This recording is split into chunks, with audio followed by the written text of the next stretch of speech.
Là sẽ cứ để đó. No. Okay. Just let everyone, good morning and good afternoon, India. My name is Lamo. I'm your host today, and it's a pleasure to welcome you all, especially our Tibetan nurses, whose work truly embodies compassion in action. I would like to also welcome our host, our teacher for today. Today we gather to celebrate the 90th birthday of His Holiness Tenzin Gyatso and mark this year of compassion. We are honored to have Geshe Ngawan Nobla. He's trained at Seraji Monastery and a recipient of the Tenzin Gyatso Scholarship to study at Emory University. He brings a unique blend of traditional wisdom and modern insight. Geshe-la, thank you for joining us.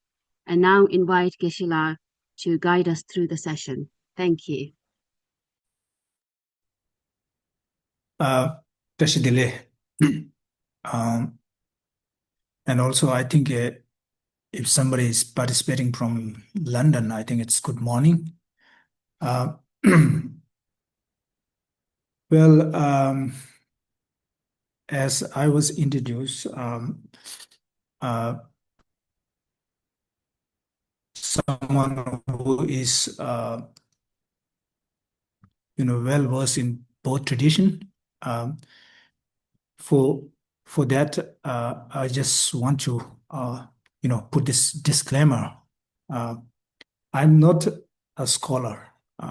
Frankly speaking, I'm not a scholar, and I'm not a practitioner or practitioner of mindfulness or meditation. I'm here simply because I was asked, and not only because of that, but also because I really respect the professions you are in the nursing. I really appreciate that. Having said that, I had a good fortune of listening to some remarkable practitioners um, and also scholars. So whatever I try to share here is what I have heard from them. Although I'm not able to embody those teachings, but I heard, and then I feel that their experiences that I'm going to share here might have some beneficial for you all because it has impacted my life. So that's what I want to share. First, let me I think it's reasonable if I just touch a little bit on this life story of Buddha, right? Um, as we all know that Buddha was born as a prince, and he has all the necessary requirement in terms of materials, um, possessions. Um, his needs are already taken care of. Yet he renounced everything, right? And then uh, uh, leave everything and went to do jungle. Uh, so that we need to, keep in mind, keep in our mind uh, for whole this session. What we are trying to, deliberate here, because uh, we are not talking about the material gains, the importance of gaining those, material objects. We are talking about something much more deeper. That's from the Buddha's life story itself. We know that. I mean, we all understand that it's not the materials things that is the one that um, provide us the lasting happiness that we are seeking. So, if that is not the material things, then what else, right? So here we are talking about the mindfulness and meditation, which is nothing to, I mean, well, which has something to do with the external world, but it's more into the internal development. So,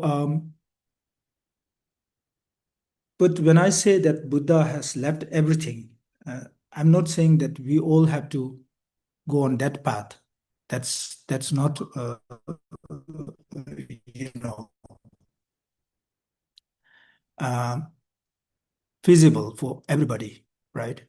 But if that is so, if we are not on the Buddha's, uh, I mean the path that Buddha has took, if we didn't go on that path, if we didn't renounce everything, then is there a possibility of gaining that sort of a spiritual, realization or not?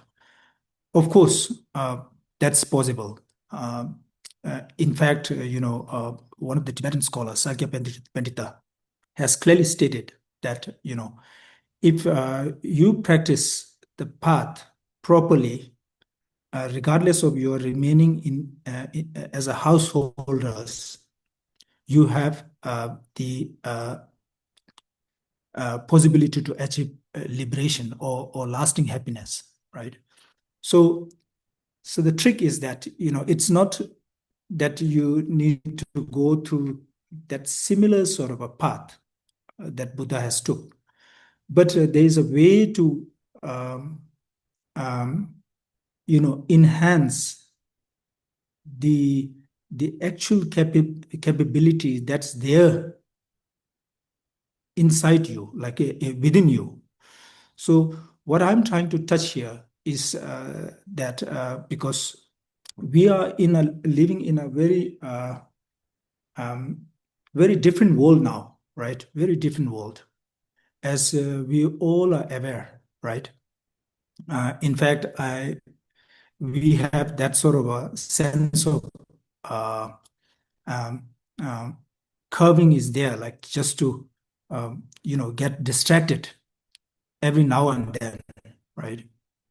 In fact, myself, um, I because of my upbringing, and also because of the resources that's available to me, I also have that sort of a sense of getting towards those easy to um, uh, generate some sort of a sensual level of pleasure or pleasant. Uh, so we are in this sort of a era now, like highly advanced information and technology era, right? Which require lots of our attentions. I mean, which drain lots of our attentions there. In fact, the world has become somewhat like uh, very challenging now uh, because of this attentional deficit, right? So here, what I'm trying to focus on is that uh, we need to uh, work on, right, to uh, remain focused on what we are trying to achieve, right? And at the same time, we also need to know that there are so many things we need to know, right? We require to understand, necessary to understand, but we have very limited time, right? That's also we need to understand. So within that limited time, what we have to do is we have to set a clear goal of what we are going to achieve, what we are planning to achieve. So here, the important tools that I think you have already been introduced are the two tools that I just want to bring up here. The one is mindfulness, right? And then the second one is meta awareness. These are the two very important uh, tools that we need to enhance and then to make us equipped so that whatever sort of a goal that we have set, we can achieve that without hindrance or without much, difficulties. So these two tools, mindfulness, as we all know, right, It's not something that um, we have to look, or we have to cultivate. um, it is always there with us, right? Whatever you call it, like maybe you sometimes you call it attention, sometimes I mean the memory. So those capabilities are with us all the time. But what we are doing is that we are not paying attention to those things, right? So we need to pay attention just to, retain those tools when we are in some sort of a goal-oriented activities. So that's why I think um, see I I really don't know. Frankly speaking, I really don't know how much I can, you know, uh, share, right? But let me just go through some of the techniques that I think is very important, right? To get there. So the first technique, um, I just want to thank the host from Tibet House who just streamed some videos just before we start, like where we saw His Holiness, giving audience to public, right? The first person in the video, if you have noticed, is a bureaucratic from Indian government, right? She was introduced to him, and then the moment she was introduced, if you look at the video again later, you will notice that how respectful His Holiness was towards that lady, right? So through training, through this sort of a inner building, inner development, one of the obvious, result is that the practitioner himself, become very humble, right? So the teaching teach us to be humble, which is very important, right? So the humbleness gives you open up the opportunity to learn, right?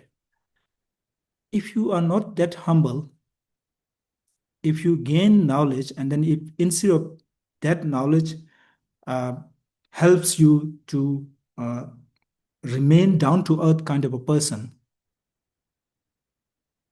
one of the uh, result most of the time you see in a highly learned scholars is their arrogant, right? Their nature of arrogant, their attitude, right?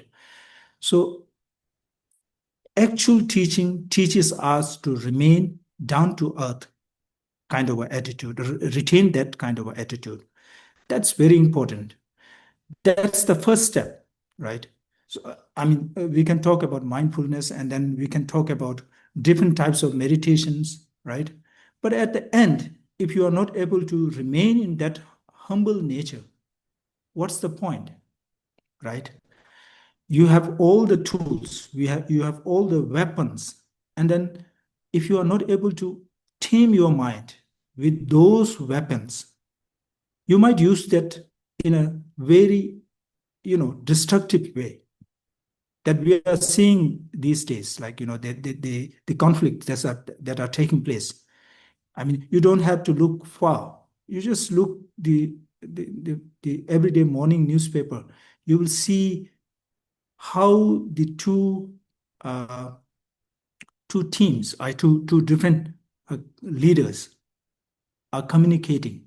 What sort of an attitude is there, right? So you will clearly notice.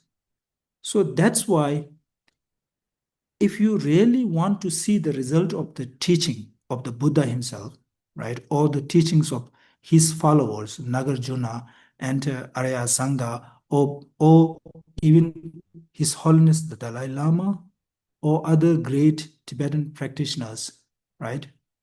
For example, Milarepa, you will see their humbleness is the, the major result of this practice. And that's also the humbleness because of their modest, uh, you know, stature. They are able to learn from other, right? Once you have that cultivated that sort of a attitude, then you will start to show respect to others, right? Then you will see others, insights, others' knowledge as well. Then you will have that sort of a aspiration to gain those knowledge, right? Unless you have that sort of a attitude, unless you are not able to build that sort of a attitude or cultivate that sort of a attitude within yourself, there is no way that you can learn. So I really want to emphasize here, right? In fact, if we know, if I think most of you are from, the background of from Tibetan Buddhists. So I can clearly say that you have heard about these seven limbs of practice, right? So the first one is prostrations, right? Like Cha Sewa, right? Why we are doing that, right? The main reason why we are, paying homage to others is that to subdue our that sort of a, what do you call it, mental attitude, uh, which is something that uh, deep within has that sort of a cunning, self-cherishing, you know, uh, I am the one, that sort of a attitude is there. So when you prostrate, when you pay homage to other, that attitude will subdue.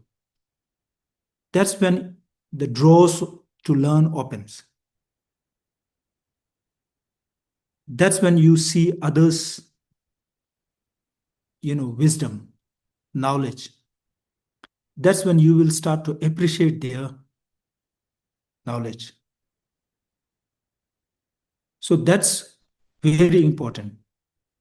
And then that's once you have that, then you will, uh, by paying homage, you will also appreciate them, right?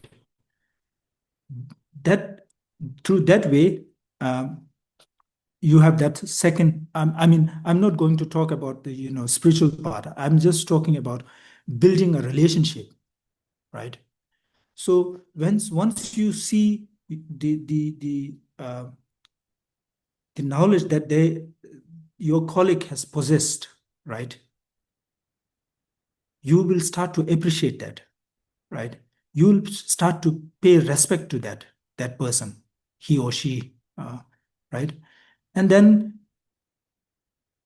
once you pay respect, and then there's a, I mean, if you are having something like maybe some sort of a, uh, having some sort of a snacks or something to eat or something to drink, you will start to share with that person. That's, I mean,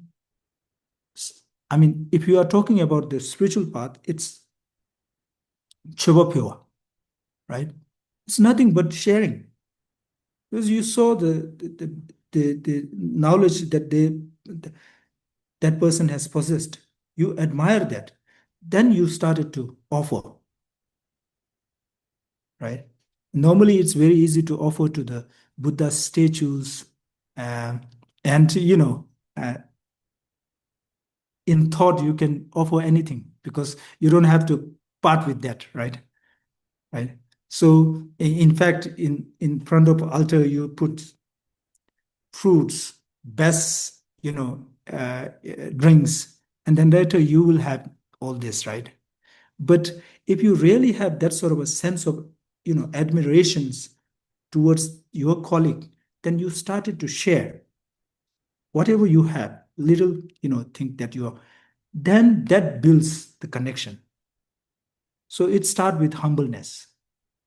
And then the second part, you started to share because you admire him or her, right? And the next step, and then you will look at yourself and then compare to with that person. Oh, he possesses that sort of a knowledge. I don't. Why I am lacking that? And then you will see your fault and you regret that, right? That's actually what we call like purification, right? Once you recreate, you started to purify yourself, right?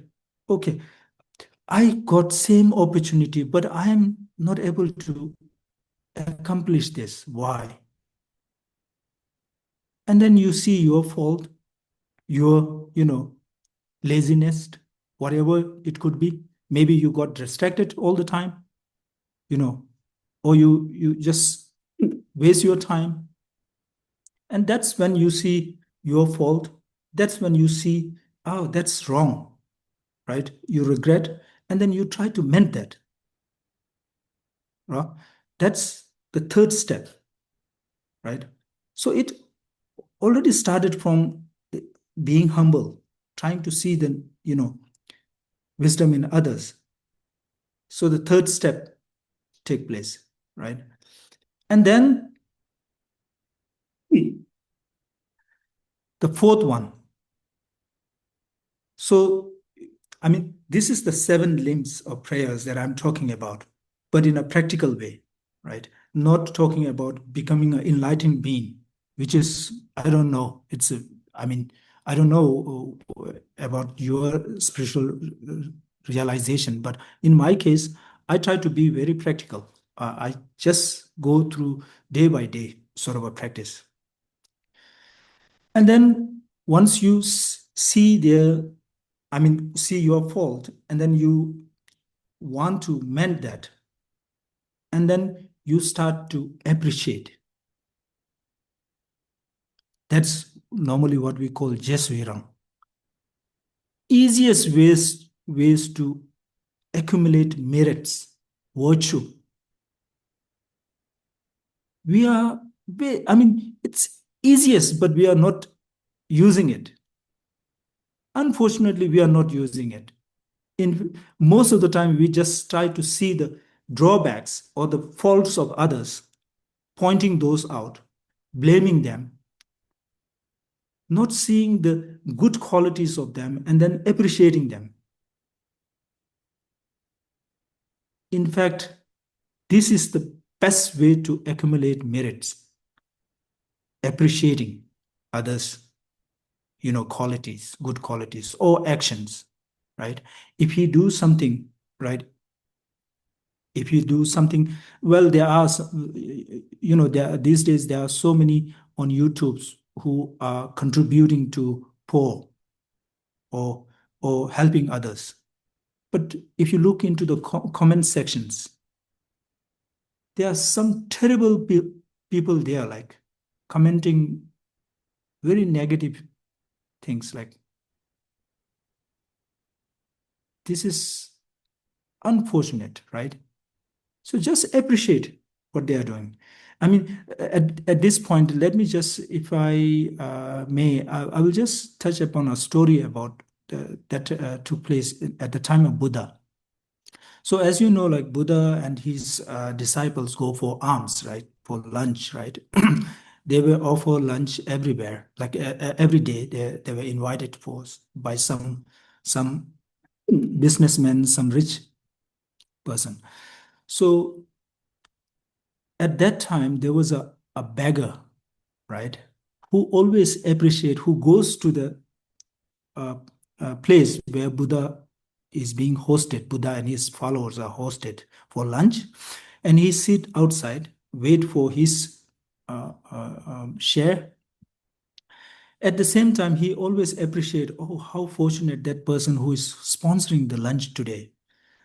And at the time of dedicating, Buddha always dedicate the most meritorious uh, thing to that beggar all the time, because Buddha knows.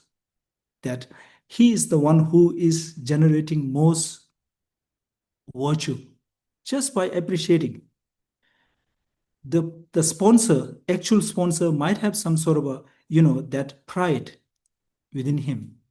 In fact, the moment that I'm sharing these stories, the not that I'm seeing, my pride is also jumping up, right? At the same time, that sponsor also have that sort of a same, untamed sort of a pride that's jumping up the moment saying that, oh, I have, people will notice me. I have done such and such things to the Buddhas. So that is not there with the beggar who is at the door. So Buddha always, dedicate the merit, most accumulated merit towards that person.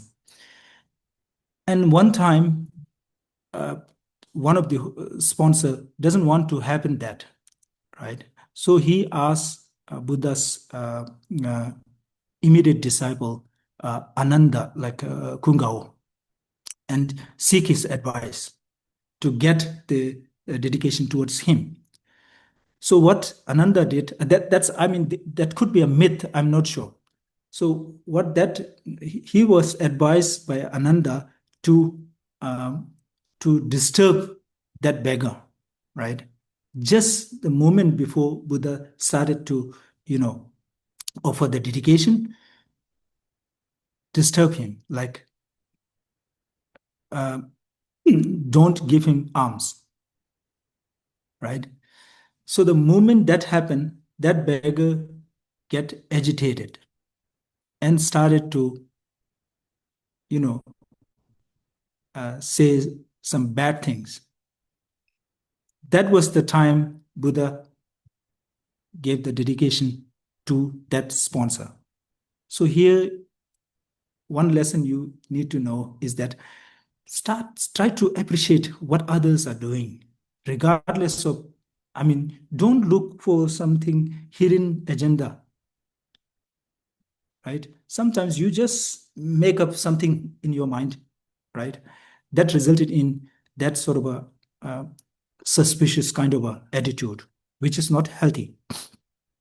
So appreciation is one part. It also happens because of your humility, right?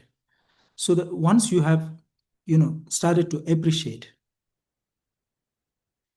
then you will request that person, how did you learn this?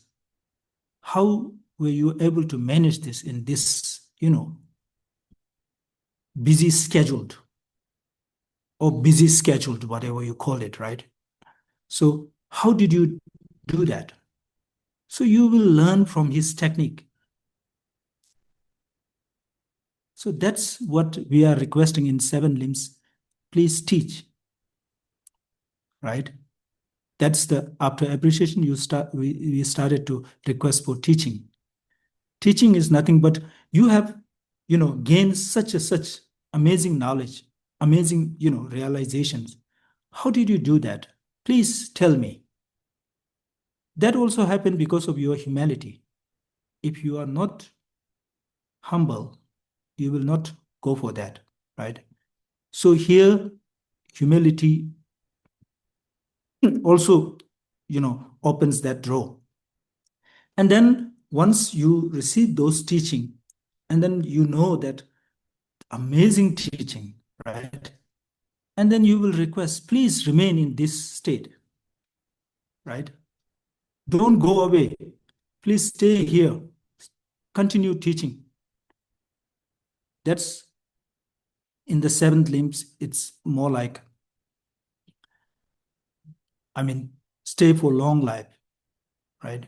Because you are necessary, you are required here, right? That's why whenever we saw people getting opportunity to, speak to His Holiness, even tiny kids, they request him to live longer because your wisdom is necessary, right? Your insight is very much necessary.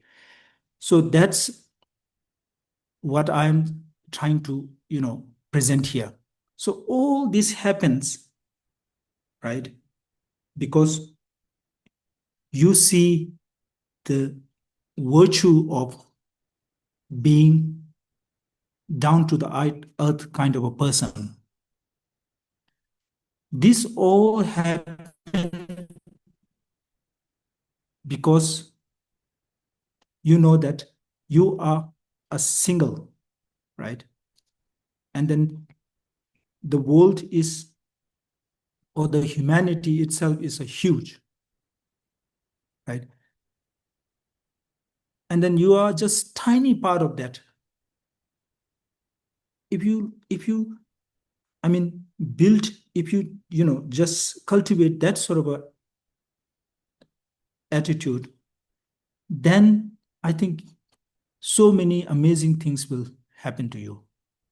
So many amazing things. I don't know. Um, Let me say, I have seen some individual who have mastered that technique,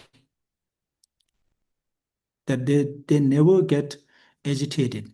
Even they are blame in front of themselves, like even without their fault, if they are like provoked, they remain very humble.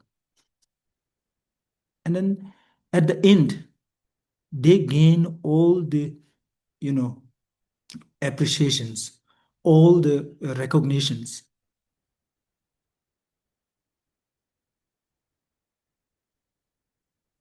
So here, I think mindfulness has to be put into work if you want to retain. And let me just tell you one incident. I keep uh, sharing this. I don't know how many of you have, got opportunity to attend public teachings of His Holiness. For us, we had that fortunate being able to attend lots of teachings of His Holiness.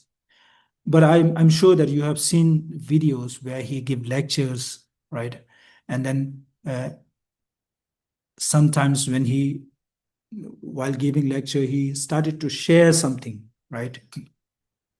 Share something, and then he was in the middle of that story, and then immediately he stops. Oh, okay, no more. So here you just look how he can do that, right?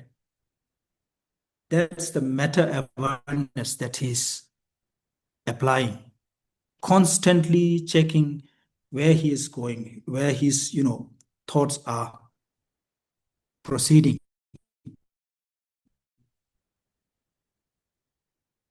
With the help of mindfulness and the meta awareness, he is able to restrain at the right moment.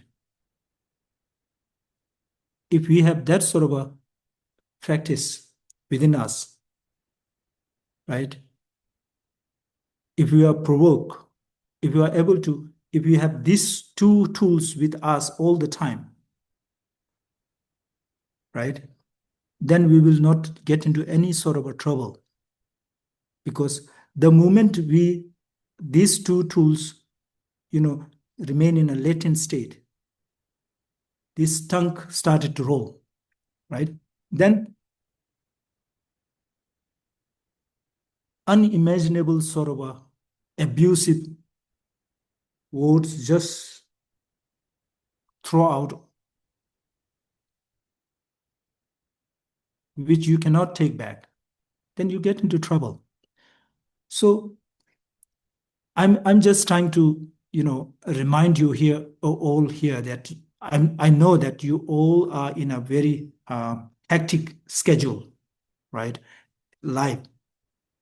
So it's really difficult that you can sit on a cross-legged, on a cushion, in a quiet place.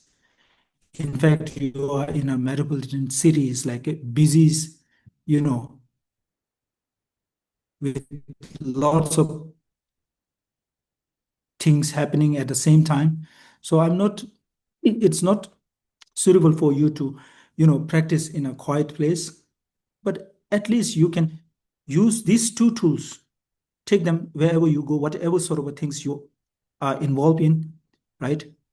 Always nourish these two tools, and then with these tools help. If you keep on, you know, um, uh,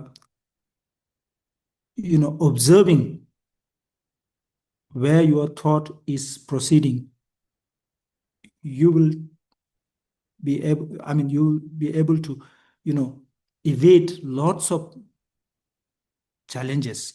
And also you will be able to channel your thought on a proper way or rightful, path. So this, I think, we can apply. I mean, it's not necessary that you have to sit in a quiet place, right?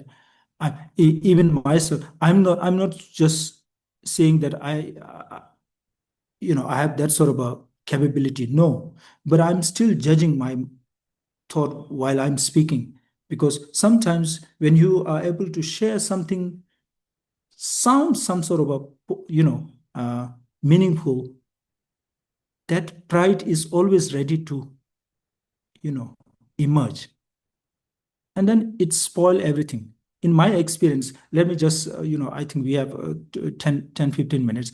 Let me just share one challenges that I face. I have been most of the time in an administrative uh, work, so I have to deal with lots of different uh, peoples, right? And at the same time, I have to organize different, sometimes conferences, sometimes workshops, and some events, right? Um, from my understanding, I found out that at the beginning, it's not that difficult, right? You always have that sort of a nervousness that I might not be able to, properly arrange all these things. So that sort of a nervousness is there. That also is something, um, once you are nervous, your pride will hide, your pride will not emerge, right? So during that time, you'll be able to successfully, you know, apply or arrange everything. And in between, when the things are going successfully, people will notice and people will come to you and appreciate, oh, you have done amazing. You are doing wonderful.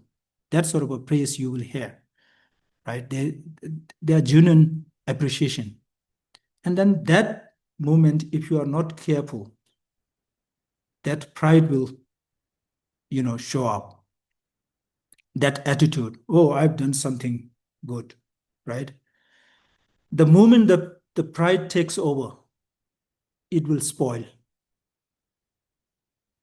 right? The procession will go smoothly, but at the end, you will miss the part of dedicating that merits. You are clouded by that pride that I have done something, right?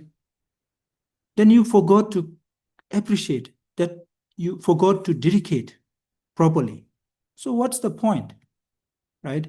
At the actual moment, the most important moment is the end, where you are able to, dedicate whatever merits that you have accumulated towards a better, you know, uh, something more valuable things. But because of your pride, everything is spoiled.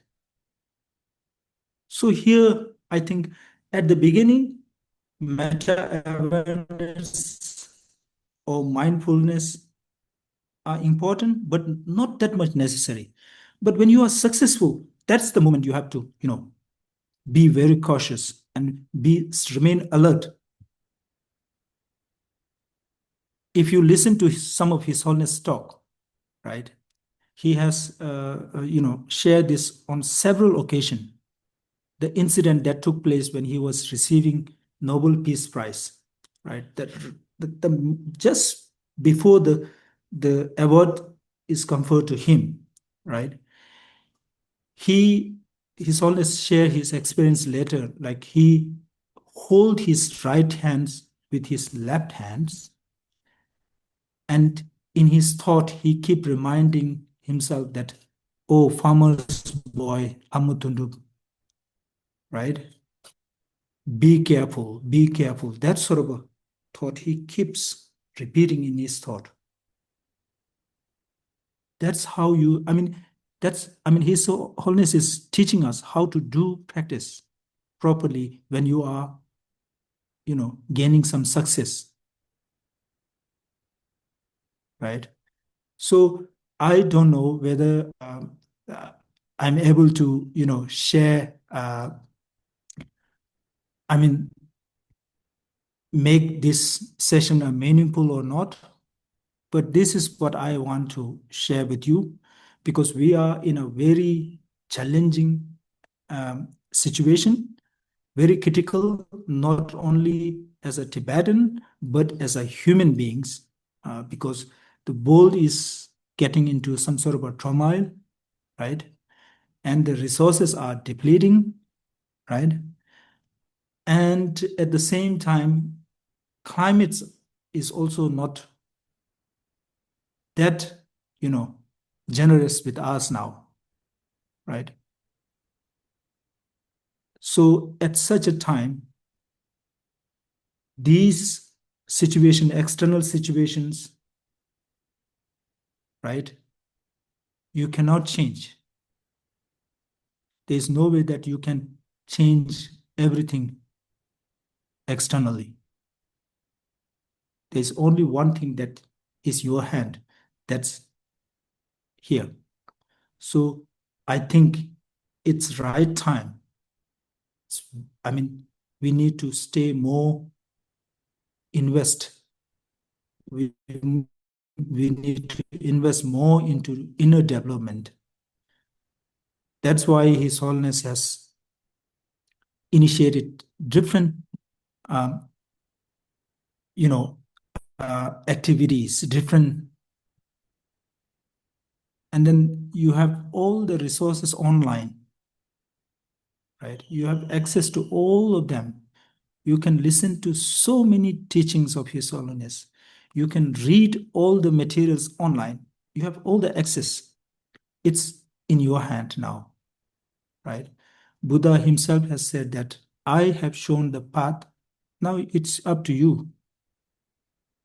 So likewise, I think always try to look within and see if you are on a rightful path. And then these two tools, mindfulness and meta awareness, I'm not talking about mindfulness, something, what you call that spectacular kind of, gaining some highly realized spiritual, becoming a highly realized spiritual being. That's, of course, that's possible, but that's not necessary right now. The more necessary thing is that if you are able to retain your peace of mind, right? So that's I want to share, and I really appreciate your attention. And then we have 10 minutes. I think if you normally do we have a question and answer session? If Yeah. there is, then please feel free to ask any questions if you have, Just like or comments are welcome. So I just have one question, or rather doubt.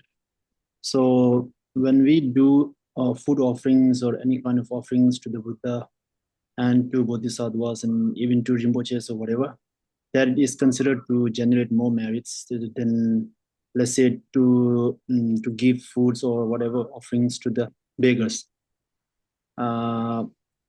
But in the sense of the person or the Buddha needing the food itself, the beggar needs it more, right? And but we tend to do it, we tend to offer it more towards the Buddha, and in that sense, it's almost like you are going after merits. I want merits, that's why I'm going to offer it to Buddha, not that I'm actually going to help the beggar. So, is there any contradiction in that, or is it just the lack of our wisdom? Thank you. Uh, Well, this is I think, a important question. You touch upon the merit-wise offering, right? So, in a way, you are touching the part which is very important, like the motivation, right? So, why you are making this offering? If you are making this offering for the sake of gaining some virtue, like for yourself, right? Or you become a successful person, and then you become a happier person. That is something self-cherishing is, um, implying, or at the root of it is this egoistic view, which is not that, I think. um, I mean, in a spiritual sense, it's especially Tibetan Buddhist spiritual sense. I think this is not proper way of having that sort of a motivation. So, in case if you are trying to offer this food to the Buddhas or Bodhisattvas with the motivation that I might generate more virtue by offering food to them, so that I will be able to become a Buddha myself faster for the sake of other sentient beings, then it's good. So it depends on your motivation, right? Uh, of course, beggars need the food more. Buddha doesn't. That's why in Junju, it also said that if somebody is blaming Buddha, don't get angry, right? Buddha doesn't get hurt. Buddha taught us not to be angry, but for the sake of Buddha, if you are getting angry, that's contradictory, right? So likewise, I think, it depends on your motivations. If you are doing it purely on the basis of Bodhisattva's vow, like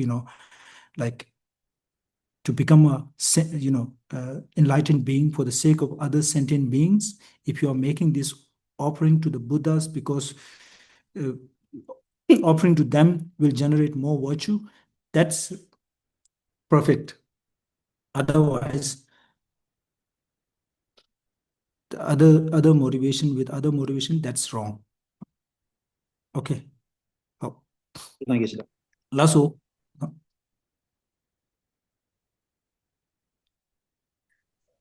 Gisela Tashle. And thank you so much for taking this session today. I think it was very meaningful and very much related to our profession. I work as a nurse here in the UK. And the thing that you mentioned about the 7 limbs of prayers, in a very practical way, I never thought that we could use our this technique more practically in our professional life as well. So just going through the 7 limbs, I think we didn't get to finish the last 6th and 7th one. So I was wondering if you can tell us a bit more about those 2 as well. Thank you. Okay, the 6th one is, I think I touched, but it's more like, in spiritual sense, it's like Buddha and Bodhisattvas to remain in this earth, like not go to nirvana, right? Pre-nirvana. So that's the request, like nyangele midawa soataba. But in our practical sense, we request the person who we admire to remain in that position, keep guiding us, keep mentoring us. Please don't go to other places, like, right? If he goes, then you lost that person, right? So that's similar, right? Buddha doesn't die, right? Buddha goes to takes other form. So dying is, in a sense, it's like changing your body, right? Going to a different. So likewise, if you change the place, that person, then we don't have access to his knowledge. That's why we are requesting him to stay there. And then at the end part is more like whatever, it's the dedication part, right? So every practice, as I said, like if you are successful, please be careful, right? Your pride will spoil that part, right? Your dedication part is the very important part. So that's I share in a different form, like different, giving my experience as an example, right? So throughout this practice, 7 limbs or whatever you called it, right? If you are successful, if you are able to, remain that's in that sort of a rightful path, somehow, if you are not careful, pride will just emerge. So you will not get to dedicate that part. So I'm just trying to remind you here that, dedication is very important, but it will get spoiled by your success, right? So I think that answers your question. And then, yeah, Lasso.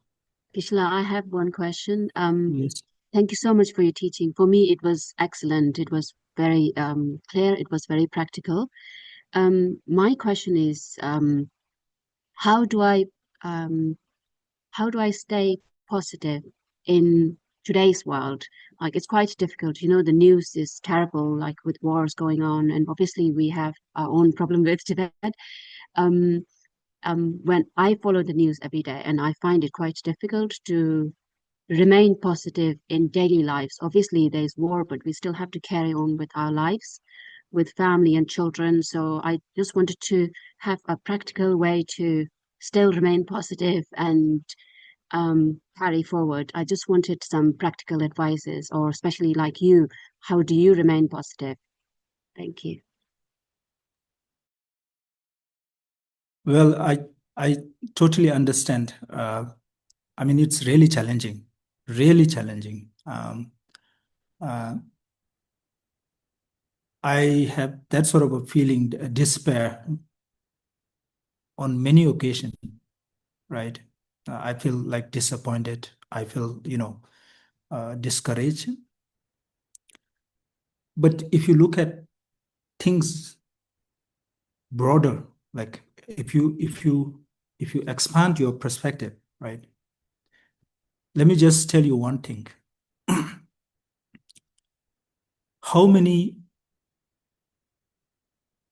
in the world like have known about positive emotions 15 years from now? Not many. No, nobody talks about positive emotions. I think 20 years ago at the most, right? I attended, I was in an Indian university a few years ago. So one of the students asked, why should we learn ancient Indian psychology? Because we are studying Western psychology, which is, we think, enough. And then immediately the answer is Western psychology deals mostly with hatred. I mean, negative side of the emotions. And then ancient Indian psychology, not only the negative, but antidotes, overcoming all this and generating the positive side of emotions. And then there is a now, contemplative science, a totally new field emerge in this world. And then they have started compassion training, right? If you look online, there are lots of papers on mindfulness. There are lots of papers of compassion. In fact, they have started training corporate world like on compassion.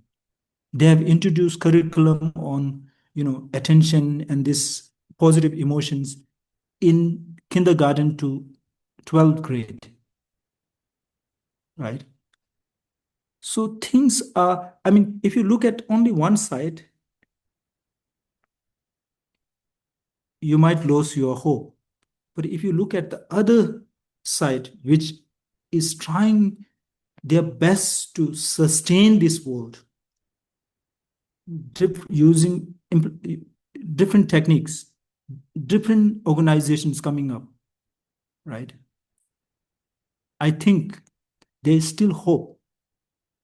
I'm not saying that we will see Milarepa in this next 10 years or 15 years, but at least we will see people becoming more cooperative than competitive.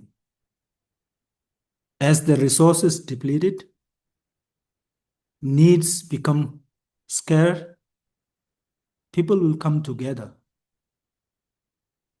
Have to come together, right? So there's hope. There's still hope. That's why I'm just encouraging you to look within. Try to invest more in your inner development. I think maybe up to 5-10 years, you'll be sharing your part of stories to inspire others. There's lots of possibilities. Challenges makes us more opportunistic. So that's what I think. That keeps me, although I am not going to share my professional life, which is very challenging, but I still draw some sort of hope from that as well. I feel myself fortunate that I'm in this position, although I'm not able to accomplish anything, but at least I'm trying. Okay. I think that we ran out of time now. 4:30. Okay, does anyone have any more questions? Okay, thanks.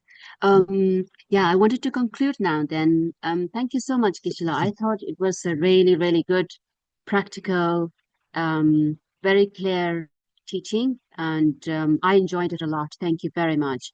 And I guess all of my friends here, I'm sure they would have enjoyed as well.